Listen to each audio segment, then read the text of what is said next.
ወታደር ነኝ እወጋለሁኝ አልሸነፍም ለጠላት እጄን አልሰጥም በድንጋይ ወንጭፌ አጋድመዋለሁ የጎልያድን አንገት በሰይፍ ቆርጣለሁ ምርኮዬን ለእስራኤል ወስጄ አሳያለሁ እልፍ ገድሏል የሚል ዘፈን አስወጣለሁ በዕድሜ ዘመን ሁሉ እገሥጽሃለሁ የእምነት አርበኛ ነኝ እቋቋምሃለሁ በጉባኤ መሃል ሁላችሁንም በጌታችን በኢየሱስ ክርስቶስ ስም ሰላም እላችኋለሁ እንደምን አላችሁ ዛሬ እንግዲህ ዳግም ምጽአት ክፍል 7 እንማራለን እግዚአብሔር ደግሞ ዛሬ ያዘጋጀልንና የሚያስተምረን ነገር አለ እና እግዚአብሔር እንዳስተማረን እንማራለን ማለት ነውና እንጸልይ ጌታ ልዑል መንፈስ ቅዱስ በዚህ ቦታ ላይ ለእኛ ያዘጋጀህልንን በረከት ባርከን እግዚአብሔር ሆይ አንደበትህን ክፈት ሞላዋለሁ ተብሎ ጽፏል እኔም አንደበቴን ሳሰፋ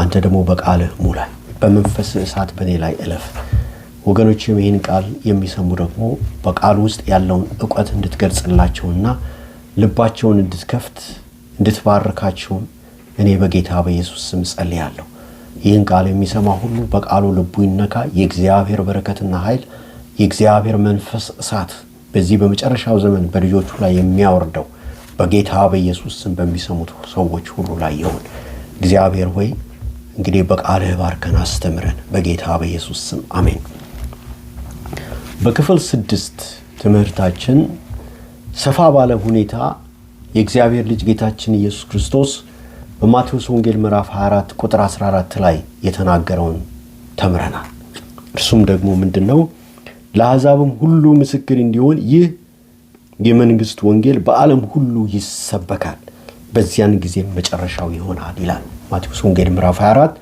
ቁጥር 14 ይሄንንም ደግሞ ቃል የተናገረው የእግዚአብሔር ልጅ ጌታችን ኢየሱስ ክርስቶስ በአምላካዊ አንደበቱ ነው የተናገረው ስለዚህ እርሱ ከመምጣቱ በፊት የመጨረሻው ትንቢት በመድር ላይ ምንድነው የወንጌሉ ቃል በታላቅ ኃይል ይሰበካል አንድ ጊዜ ደግሜ ምድርን አናውጣለሁ አለ እግዚአብሔር ሲናገር የሚያናውጠው በመሰላችሁ በወንጌሉ ቃል ነው የሚያናውጠው በመንፈሱ ኃይል ነው የሚያናውጠው ወንጌል በመድር ዙሪያ ሁሉ ይሰበካል በአሁኑ ጊዜ ወንጌል እንዳይሰበክ እንቅፋት የሆኑ ሰዎች አሉ ለምሳሌ ሰሜን ኮሪያውን ብንወስደው ወንጌል በፍጹም በዛች ሀገር ውስጥ እንዲሰበክ አይፈቅድም ያሰው ክፉ መንፈስ አጋንንት የሚጠቀምበት ሰው ነው እንዲህ አይነት ሰዎችን እግዚአብሔር ከምድሪቷ ያስወግዳል አዎ እንዲህ አይነት ለወንጌሉ ሥራ እንቅፋት የሆኑ ሰዎችን እግዚአብሔር ከምድሪቱ ያስወግዳል ምክንያቱም እንዲህ አይነት ሰዎች በስልጣን ላይ ካሉ የወንጌሉ ቃል በዚያች ሀገር ውስጥ አይሰበክም ጥቂት አማኞች አሉ በዛ በታላቅ ፍርሃት ተደብቀው ነው እግዚአብሔርን የሚያመልኩት አንድ መጽሐፍ ቅዱስ በሰሜን ኮሪያ ውስጥ አታገኙ አንድ መጽሐፍ ቅዱስ ነገር ግን በተዋራሪ ነው ጥቅሶችን በኢንተርኔት ላይ የሚያገኙት ያንን ነው ሼር የሚደራረጉት ማለት ነው በዛ ሀገር ውስጥ ያለው አማኞች አንድ ሰው መጽሐፍ ቅዱስ ይዞ ከተገኘ በሰሜን ኮሪያ ውስጥ ወይ ይገደላል ወይ ደግሞ ወደ ኮንሰንትሬሽን ካምፕ ይላካል እዛ ተሰቃይቶ ይሞታል እጅግ የተከለከለ ነው እግዚአብሔር አምላክ ደግሞ እንደዚህ ለወንጌሉ ሥራ እንቅፋት የሆኑ ሰዎችን የወንጌሉ ቃል በመድር ዙሪያ ሁሉ መሰበክ ስላለበት ያስወግዳል በዚያች ሀገር ውስጥ ያሉ ሰዎች ልክ እንደ ደቡብ ኮሪያ በሰሜን ኮሪያ ውስጥ ደግሞ ወንጌል ይሰበካል ሰዎች በነጻነት የወንጌሉ ቃል ይሰማሉ በነጻነት ደግሞ ጌታን በመቀበል ይድናሉ በነጻነትም እግዚአብሔርን ያመልካሉ እንዲህ አይነት መሪዎች አሉ እንዲህ አይነት ሰዎች አሉ በመድራችን ላይ የወንጌሉ ቃል እንዳይሰበክ ጠላት ዲያብሎስ የሚጠቀምባቸውና አንቀው ያዙ እንቅፋት ይሆኑ የጨለማው መንፈስ የሚጠቀምባቸው መሪዎች አሉ እግዚአብሔር እነዚህን ሰዎች ከመንገዱ ላይ ዞር ያደርጋል ከዚያ ደግሞ በዚያ ቦታ እግዚአብሔር በእሳት የተጠመቁ የእሳት ነበልባል የሆኑ አገልጋዮች መላእክቱን መንፈስ አገልጋዮቹን የእሳት ነበልባል የሚያረግ ይላል የእግዚአብሔር ቃል ሲናገር እንዲህ አይነት ሰዎችን በበቀል በዛች ሀገር ውስጥ ለዘመናት የወንጌል ሥራ እንዳይሰራ ቃሉም እንዳይሰበክ እንቅፋት የሆነውን መንፈስ ያቃጠለ ብዙዎችን ከታሰሩበት እስራት እየፈታ የእግዚአብሔር ልጅ ጌታችን ኢየሱስ ክርስቶስ በመንፈሱ እሳት በመንፈስ ቅዱስ ኃይል በእንዲህ አይነት አገሮች ውስጥ ወንጌል እንዲሰበክ ያደርጋል። ስለዚህ በመጨረሻው ዘመን ከሚሆነው አንደኛው ትንቢት መካከል የወንጌሉ ቃል በምድር ዙሪያ ሁሉ መሰበክ ነው። እንዳይሰበክ እንቅፋት የሆኑ ሰዎችን ዞር ያደርጋል እግዚአብሔር። ዞር ያደርጋል። ያለነው የመጨረሻው ዘመን ስለሆነ እግዚአብሔር ዞር ያደርጋል። እንዲህ ይሆናል፣ በቃ ታያላችሁ፣ እንዲህ ይሆናል ቃሉም ስለሚናገር ማለት ነው። እና ከዚያ በኋላ ወንጌል ይሰበካል። ብዙ ሀገራት አሉ፣ የብዙ ሀገራት መሪዎች ወንጌሉ ቃል እንዳይሰበክ እንቅፋት ይሆኑ። በመንግስቱ ኃይለ ማርያም ዘመን የወንጌል ቃል እንዳይሰበክ ያ ሰው እጅግ እንቅፋት ሆኖ ነበር። ፔንቴኮስታል ቸርቾችን ለምሳሌ እንደ ሙሉ ወንጌል፣ እንደ ባፕቲስት፣ እንደ መሰረተ ክርስቶስ የመሳሰሉ የመንፈስ ቅዱስ ኃይል የሚያልፍባቸውን የመንፈስ ቅዱስ ስራዎች በግልጽ ሲሰራ የሚታይባቸውን ቤተክርስቲያን ዘግቶ ነበር። ለወንጌል ስራ ትልቅ እንቅፋት ሆኖ ነበር ያ ሰው በኢትዮጵያ ምድር ውስጥ። ስለዚህም ደግሞ እግዚአብሔር ዞር አደረገው። ወንጌል ከዛ በኋላ በሙሉ ነፃነት በኢትዮጵያ ውስጥ መሰበክ ጀመረ። በሌሎችም ሀገሮች እንደዛ ነው የሚሆነው። ለወንጌሉ ስራ እንቅፋት የሆኑ መሪዎችን እግዚአብሔር ዞር ያደርጋል። ይህ በመጨረሻው ዘመን ከሚሆኑ የእግዚአብሔር ታላላቅ ስራዎች መካከል አንዱ ነው። ሰዎች በነፃነት የወንጌሉን ቃል ይሰማሉ፣ በነፃነት ጌታን ያመልካሉ፣ በነፃነት ደግሞ የእግዚአብሔርን ወንጌል ይሰብካሉ። ነገር ግን ብዙ አይቆይም ይሄ ድል ብዙ አይቆይም። ለምን? የወንጌሉ ቃል በምድር ዙሪያ ሁሉ መሰበክ ስላለበት እግዚአብሔር ይህን ታላቅ ታምራት ያደርጋል። በነፃነት ወንጌል ይሰበካል፣ ብዙም አይቆይም። ለምን መሰላችሁ? የእግዚአብሔር ልጅ ጌታችን ኢየሱስ ክርስቶስ ሰው ሁሉ የወንጌሉን ቃል ከሰማ በኋላ ስለሚገለጽ ማለት ነው። ስለዚህ ጌታ ቶሎ እንዲገለጽ የወንጌሉ ቃል በምድር ዙሪያ ሁሉ መሰበክ አለበት። እግዚአብሔር ራሱ ስራ ይሰራል። እንቅፋት የሆኑ ሰዎችን መሪዎችን ዞር ያደርግና የእሳት ነበልባል የሆኑ አገልጋዮችን አስነስቶ ወንጌልን በምድር ዙሪያ ሁሉ እንዲሰበክ ያደርጋል። ከዚያ በኋላ መጨረሻው ይመጣል። ወንጌል ደግሞ በነፃነት እንዲሰበክ እግዚአብሔር ስራውን እየሰራ ያለበት ሀገር ደግሞ አማኞች ብዙዎቹ ተኝተዋል። የእግዚአብሔር ቃል ምን እንደሚል ባለፈው ሳምንት እንደሚገባ አድርገን ደግሞ ተመልክተናል። በብሉይም ሆነ በአዲስ ያለውን ማለት ነው። ስለዚህ ወገኖች ሆይ የእግዚአብሔርን ቃል አማኝ እያንዳንዱ በግሉ መስበክ አለበት። ክርስቶስ ኢየሱስ እንዲመጣ፣ ጌታ እንዲገለጥ፣ ከዚች ምድር አበሳ ቶሎ ተገላግለን ወደ እግዚአብሔር መንግስት ገብተን ከዘላለም እስከ ዘላለም ድረስ በጉን በዙፋኑ ላይ የተቀመጠውን አብን ኢየሱስን መንፈስ ቅዱስን እያየን ከቅዱሳን መላእክት ጋር ከዘላለም እስከ ዘላለም እግዚአብሔርን እንድናመልክ የምንናፍቅ ሰዎች ካለን የወንጌሉ ቃል እንዲሰበክ አስተዋጽኦ ማድረግ አለብን። እያንዳንዳችን አስተዋጽኦ ማድረግ አለብን። እያንዳንዳችን የምናደርገውን አስተዋጽኦ እግዚአብሔር ይፈልጋል። ምንድነው የምናደርገው አስተዋጽኦ? አንደኛ ቃሉን መናገር ነው። ባገኘነው አጋጣሚ ሁሉ ለሰዎች ቃሉን መናገር አለብን። ክፍል 6 ላይ ሰፋ አድርጌ የሰዎችን ምሳሌ ሁሉ ሰጥቼ አስተምሬያለሁ። ስለዚህ ዛሬም ደግመዋለሁ። አንደኛ እያንዳንዱ አማኝ የእርሱን የግሉን አስተዋጽኦ ማድረግ አለበት ክርስቶስ ኢየሱስ ቶሎ እንዲመጣ። ምክንያቱም ሰዎች የወንጌሉን ቃል ካልሰሙ፣ ሁሉም ሰው የወንጌሉ ቃል ካልደረሰው ጌታ ይመጣል። የዚህ መንግስት ወንጌል በምድር ሁሉ ይሰበካል፣ ከዚያም መጨረሻ ይሆናል ያለው ጌታ። ስለዚህ አስተዋጽኦ ማድረግ አለበት አንተም አንቺ። አንደኛ ቃሉን በመናገር አትቆጥብ ነው የሚለው። ቃሉን ለመናገር አትቆጥብ ነው የሚለው። ወይም ይህ ወይም ያ ማናቸው እንዲበቅል አታውቅምና በማለዳ ተነስተህ ዘርህን ዝራ ነው የሚለው።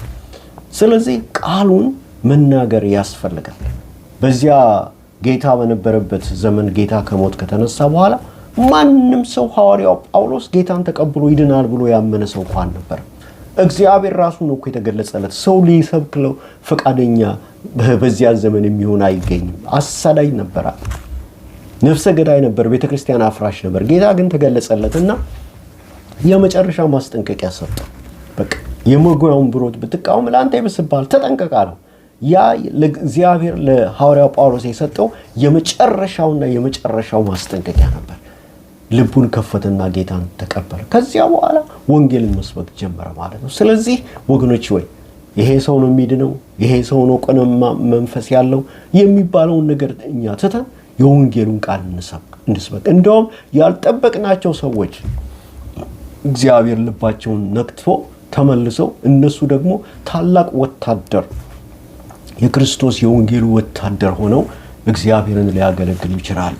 ስለዚህ አንደኛ አማኝ አስተዋጽኦ ማድረግ ያለበት ነገር ጌታ ቶሎ እንዲገለጽ ቃሉን መናገር ነው። ሁለተኛ ደግሞ ትራክት በኪስ ይዞ መሄድ ነው። ትራክት በኪስ ይዞ መሄድ በተገኘው አጋጣሚ ሁሉ ትራክት ለሰዎች መስጠት። ቤተክርስቲያናት ይሄ ትራክት አላቸው በብዛት። ያንን ቤተክርስቲያናት አትሞ እንዲሰጡት ሄዶ መጠየቅ ነው እና ያንን ትራክት ይዞ ላልዳኑት ነፍሳት ማሰራጨት። ሶስተኛው ደግሞ አስራትን በመክፈል ነው። አማኝ አስራትን መክፈል አለበት። አስራትን ሲከፍል ቤተክርስቲያንን ይደግፋል። ቤተክርስቲያን ደግሞ የእግዚአብሔርን ስራ የምትሰራው አማኝ በሚሰጣት አስራት ገንዘብ ነው። ስለዚህ እያንዳንዱ አማኝ አስራትን በመክፈል ታማኝ መሆን አለበት። አራተኛው ደግሞ አማኝ በቤተክርስቲያን ውስጥ ጌታ በሰጠው ጸጋ እግዚአብሔርን ማገልገል አለበት። አስተማሪ ከሆንክ አስተምር፣ የማስተማር የጸጋ ስጦታ ከሰጠ። ሰባኪ ከሆንክ ስበክ፣ የስብከት የጸጋ ስጦታ እግዚአብሔር ከሰጠ። በሁለቱ መካከል ልዩነት አለ። በማስተማር የጸጋ ስጦታና በሰባኪነት የጸጋ ስጦታ መካከል ማለት ነው። ትልቅ ነው ልዩነት ያለው። የስብከት ስጦታ ያውጃል፣ ፕሮክሌም ያደርጋል። በታላቅ ድምፅ መድረክ ላይ ይወጡና ፕሮክሌም ያደርጋሉ። የሰባኪነት የጸጋ ስጦታ ያላቸው ሰዎች። አስተማሪነት የጸጋ ስጦታ ያለው ግን ኤክስፕሌን ነው የሚያደርገው። ኤክስፕሌን በከፍተኛ ድምፅ አይጮህም፣ ግን ኤክስፕሌን ነው የሚያደርገው። ስለዚህ አስተማሪ ከሆንክ አስተምር፣ ሰባኪ ከሆንክ ደግሞ ስበክ። ወንጌላዊ ከሆንክ በየቦታው የሄድክ ወንጌልን ስበክ። ዘማሪ ከሆንክ ደግሞ ዘምር። የሙዚቃ መሳሪያ የምትጫወት ከሆነ ደግሞ እንደዚሁ ለእግዚአብሔር ክብር የሙዚቃ መሳሪያ ተጫወት። በጸሎት የምታገለግል ከሆነ ሳትሰንፍና ወደ ኋላ ሳትል በጸሎት አገልግል። በጸሎት ቡድን ውስጥ ጆይን አድርገ ማለት ነው። በማስተናገድ የምታገለግል ከሆነ አስተናግድ። በመምከር የምታገለግል ከሆነ ምከር። እያንዳንዱ እግዚአብሔር የሰጠው ጸጋ ስጦታዎች አሉ። በተሰጠ የጸጋ ስጦታ ነገ ዛሬ ሳትል አገልግል። ምክንያቱም ያለነው የመጨረሻ ዘመን ስለሆነ በኋላ እንዳታዝን ማለት ነው። ስለዚህ እያንዳንዱ አማኝ አስተዋጽኦ ማድረግ አለበት። ስለዚህ እያንዳንዱ አማኝ አስተዋጽኦ ማድረግ እንዳለበት መጽሐፍ ቅዱሳችን በማቴዎስ ወንጌል ምዕራፍ 25 ከቁጥር 14 ጀምሮ እስከ 30 እንደሚገባ አድርጎ የእግዚአብሔር ቃል ይናገራል። ቶሎ ላንብብላችሁ። ይህም ደግሞ ስለ መክሊት የሚናገረው ነው። ዛሬ እሷ ላይ አተኩረን አጠር አድርገን ተምረን እናበቃለን ማለት ነው። ወደ ሌላ ሀገር የሚሄድ ሰው ባሮቹን ጠርቶ ያለውን ገንዘብ እንደሰጣቸው እንዲሁ ይሆናል ይላል። ያለውን ገንዘብ ይላል መጽሐፍ ቅዱስ ሲናገር ተመልከቱ። ማን ነው ይሄን የሚያደርገው? አንድ ጌታ ባሮች ጠራ። በስሩ ያሉ አገልጋዮች ነበሩት። እንደዛን አገልጋዮች ጠራና ያለውን ገንዘብ ነው የሰጣቸው። ለኔ ብሎ ያስተረፈው የለም። ያለውን ገንዘብ ሰጣቸው። እጅግ ባለጸጋ የሆነ ሰው ነበረ እና ያጅግ ባለጸጋ የሆነ ሀብታም ሰው ያለውን ገንዘብ ሁሉ ለባሮቹ ሰጠ። ተመልከቱ። የእግዚአብሔር ልጅ ጌታችን ኢየሱስ ክርስቶስ በምድር በነበረበት ሰዓት ምንም አልነበረው። እንደውም የእግዚአብሔር ቃል ሲናገር ተራበ ይላል። ገዝቶ እንኳን የሚበላበት እንኳን ምግብ አልነበረው። ሰዎች ካበሉት ይበላል፣ ካላበሉት ደግሞ ጾሙን ነው በቃ የሚውለውና የሚያድረው ማለት ነው። ግን ሁሉ ያለው ሰማይና ምድርን በቃሉ የፈጠረ ሁሉ የእርሱ የሆነ አምላክ ሆኖ ሳለ ወደ ምድር በሚመጣበት ሰዓት ራሱን ባዶ አደረገ ነው የሚለው ፊልጵስዩስ ምዕራፍ 2 ላይ ሲናገር ራሱን ባዶ አደረገ ይላል ፊልጵስዩስ ላይ። ስለዚህ በምድር በነበረበት ሰዓት ጌታ ምንም አልነበረውም። ከሞት ከተነሳ በኋላ ግን ቀድሞ የነበረውን ሁሉ የአምላካዊነቱን የሁሉ ባለጸግነቱን ሁሉን ይዞ ነው የተነሳው ማለት ነው። በአብ ቀኝ ካረገ በኋላ ሁሉ ነው የተመለሰለት። ስልጣን ሁሉ በሰማይና በምድር ተሰጠኝ ነው እኮ ያለው።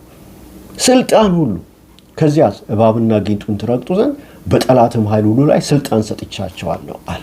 ጌታ ሲናገር። ስለዚህ ይህ በማቴዎስ ወንጌል ከምዕራፍ 25 ከቁጥር 14 እስከ 30 ያለው የእግዚአብሔር ልጅ ጌታችን ኢየሱስ ክርስቶስ በምድር የነበረውን አገልግሎት ሳይሆን ከሞት ከተነሳ በኋላ አርጎ በአብ ቀኝ በስልጣን በኃይል ከተቀመጠ በኋላ ስላለው ባለጸግነቱ ነው የሚናገረው። የዚያን ምሳሌ ነው የሚናገረው ማለት ነው። ስለ ባለጸግነቱ ነው የሚናገረው። ይህ ባለጸጋ የሆነው የእግዚአብሔር ልጅ ጌታችን ኢየሱስ ክርስቶስ በዚች ምድር ላይ በትንሣኤው አካል በአብ ቀኝ ተቀምጦ ሳለ ለእያንዳንዳችን የጸጋ ስጦታችን ሰጥቶናል።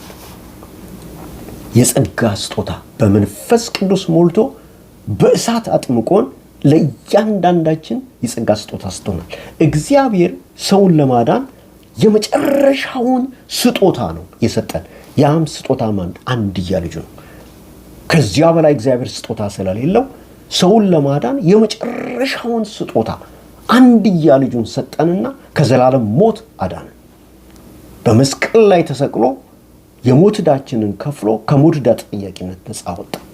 በመስቀል ላይ ባፈሰሰው ደሙ ደግሞ የልጁ ኢየሱስ ክርስቶስ ደም ከኃጢአት ሁሉ ያነጻናል ስለሚል ከኃጢአታችን አነጻን። ጌታችን ኢየሱስ ክርስቶስ ደግሞ ዮሐንስ ወንጌል ምዕራፍ 16 ላይ እንደምናነበው እኔ ብሄድ ይሻላችኋል፣ እኔ ባልሄድ ግን መንፈስ ቅዱስ አይመጣም አለ። እኔ ከሄድኩኝ በኋላ ግን መንፈስ ቅዱስን እልክላችኋለሁ አለ። ስለዚህ የእግዚአብሔር ልጅ ጌታችን ኢየሱስ ክርስቶስ ከሞት ከተነሳ በኋላ በአብ ቀኝ ተቀምጦ የመጨረሻውን ስጦታ ከአብ ተቀበለና እርሱም ደግሞ መንፈስ ቅዱስን ነው ላከልን። መንፈስ ቅዱስን ሰጠን። በመንፈስ ቅዱስ ሞላን፣ በእሳት አጠመቀን። አያችሁ፣ አብ እኛን ለማዳን የመጨረሻውን ስጦታ ልጁን ሰጠን።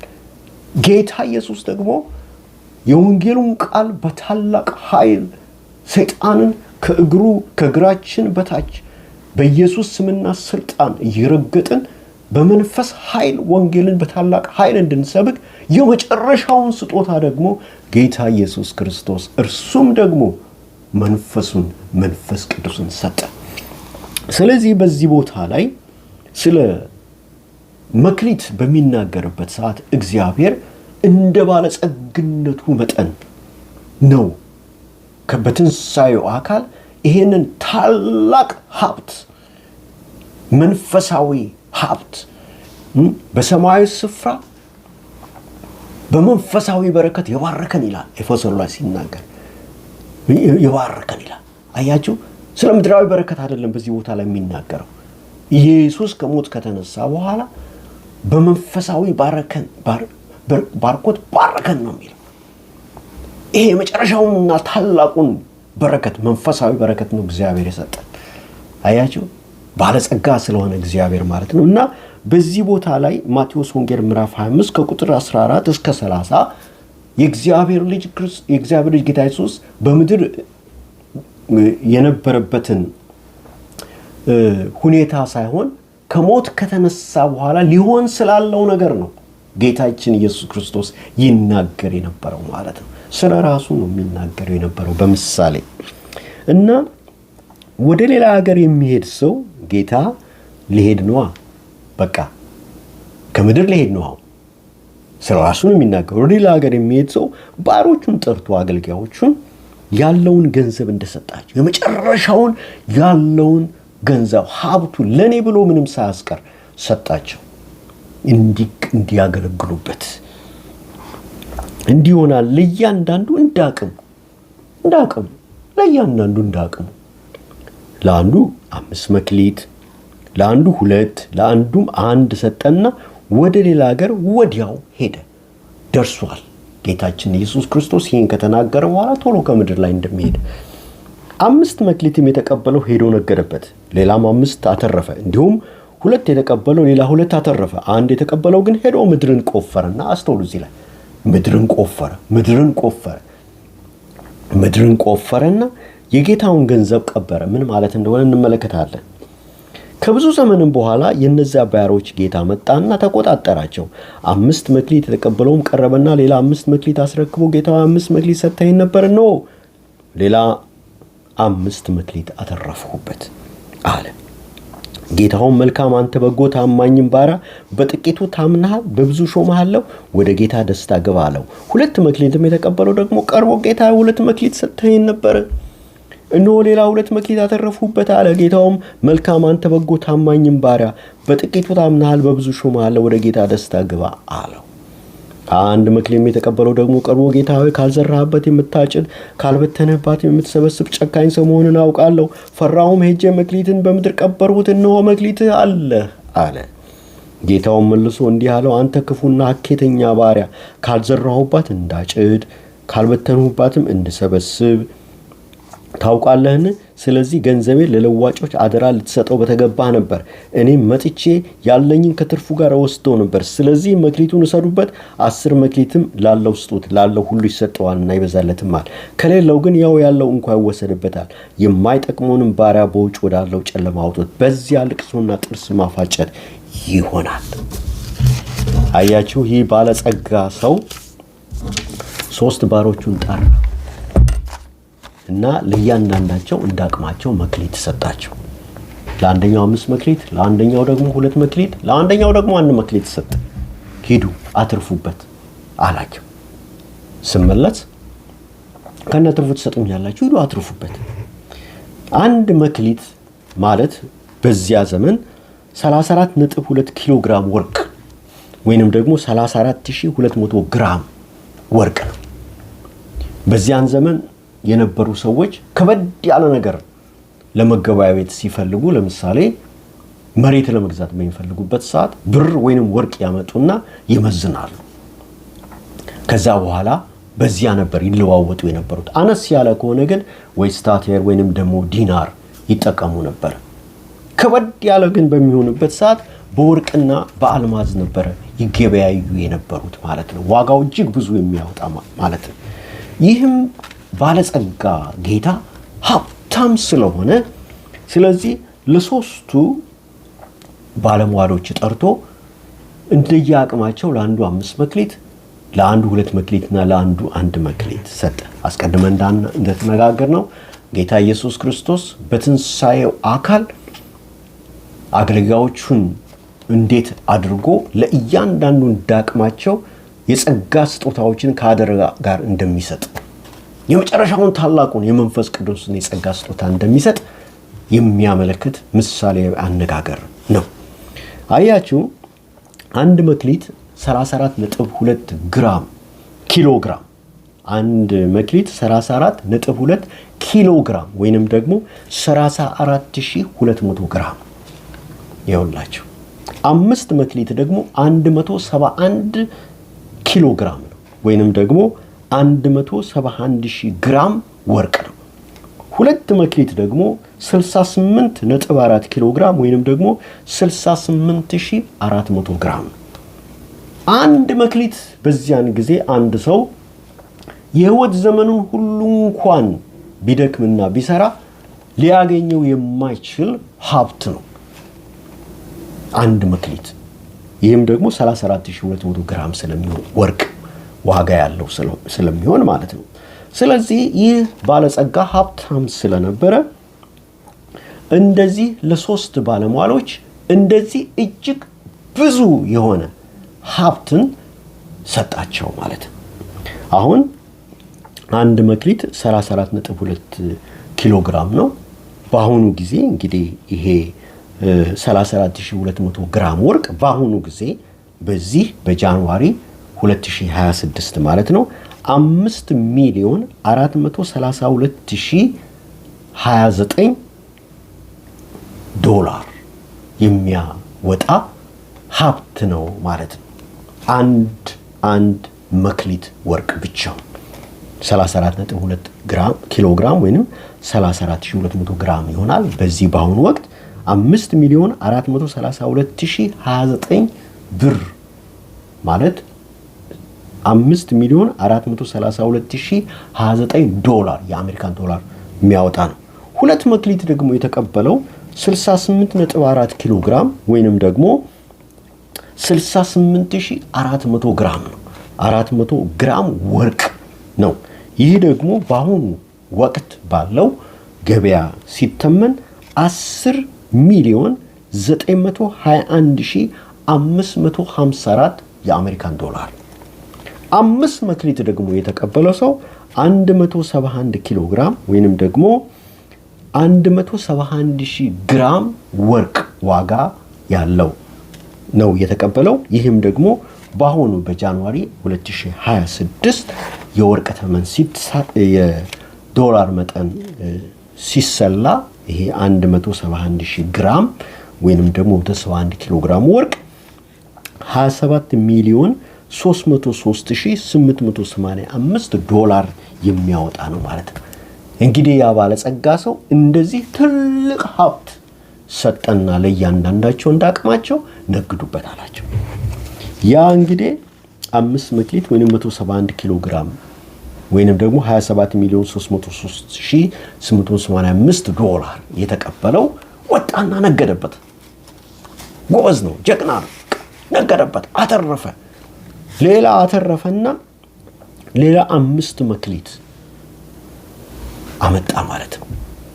171 ኪሎ ግራምን በሁለት አባዙት ወይንም ደግሞ 27,303,885ን እንደዚሁ ደግሞ አባዙት፣ በሁለት አባዙት እና ያን ያህል ሀብት አመጣ። 2 መክሊት ደግሞ የተቀበለው ይሄ ደግሞ 68.4 ኪሎ ግራም ወይንም 68,400 ግራም ወርቅ ነበር። ሄደና ነገደበትና እንደዚሁ ደግሞ እጥፍ 4 መክሊት አድርጎ አመጣ። ይሄ ደግሞ እንግዲህ 10,921,554ን በሁለት አባዙት። 1 መክሊት የተቀበለው ግን ጉዱ የሚፈላው እዛ ላይ ነው። የእርሱ ደግሞ 34,200 ግራም ወርቅ ነበር የተሰጠው። ወሰደና በምድር ውስጥ ቀበረው። የእግዚአብሔርን ቃል ሲናገር ምን ይላል?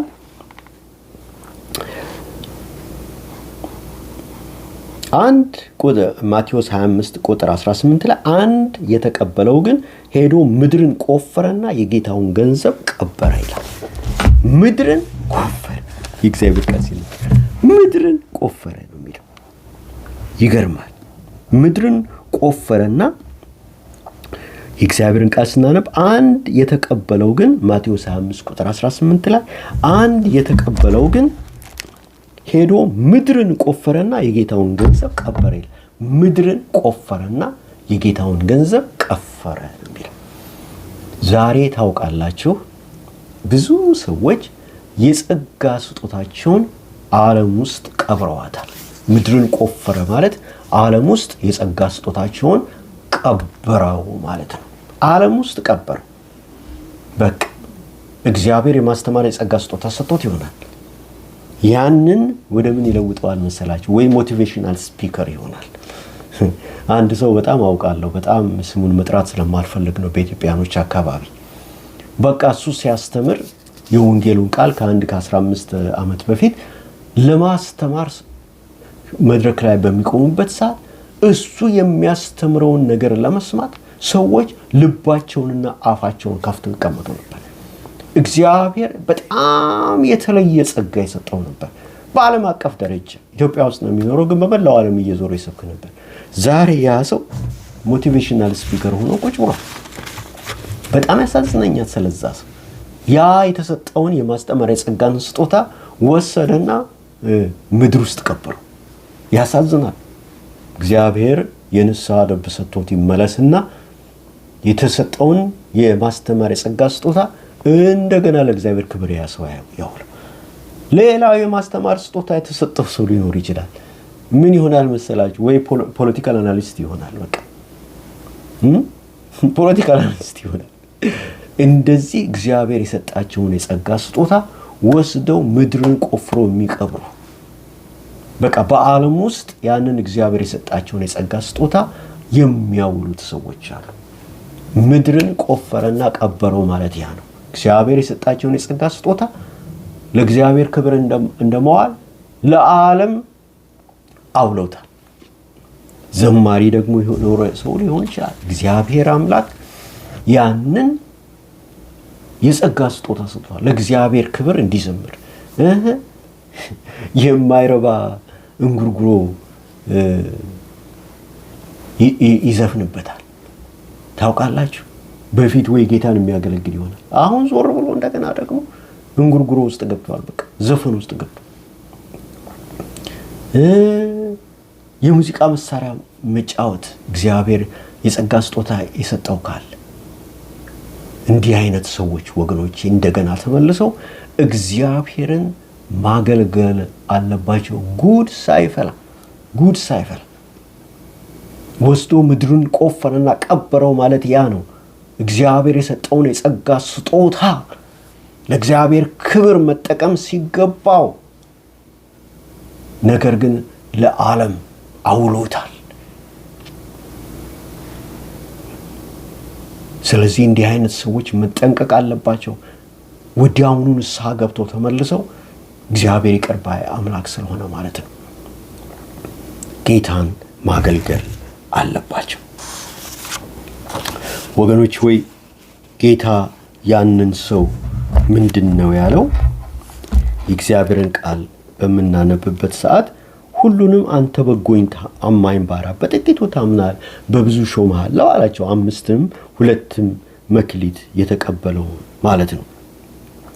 ያ ሰው መጣና 1 መክሊትም የተቀበለው ቁጥር 24 ላይ የእግዚአብሔር ቃል ሲናገር ደግሞ ቀርቦ ጌታ ሆይ ካልዘራህባት የምታጨድ ካልበተንህባት የምትሰበስብ ጨካኝ ሰው መሆንን አውቃለሁ።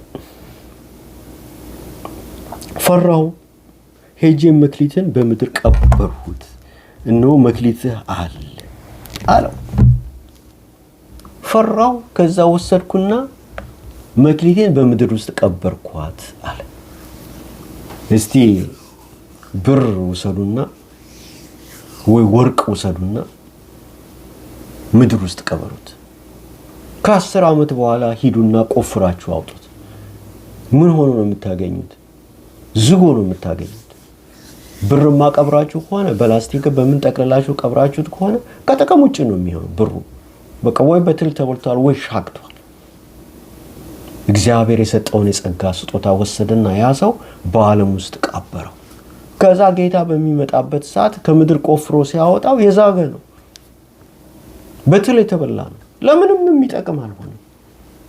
እግዚአብሔር ደግሞ ይሄንን ሰው እንዴት እንደፈረደበት ደግሞ ስንመለከት ጌታውን መልሶ እንዲህ ያለው አንተ ክፉና ሐኬተኛ ባሪያ አለው። 2 ነገር ነው የተናገረው። አንደኛው ክፉ አለው፣ በእንግሊዘኛ wicked ይለዋል።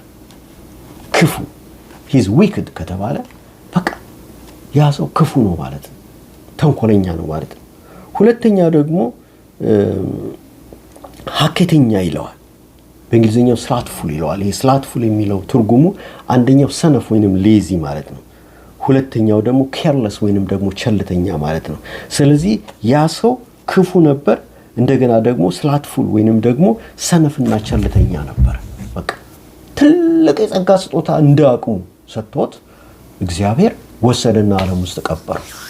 ሰነፍ ነበር፣ ቸልተኛ ነበር። በቃ እግዚአብሔር ትልቅ አደራ ሰጥቶት ያንን ትልቅ አደራ ፈጽሞ አልተጠቀመበትም፣ በዓለም ውስጥ ቀብሮታል።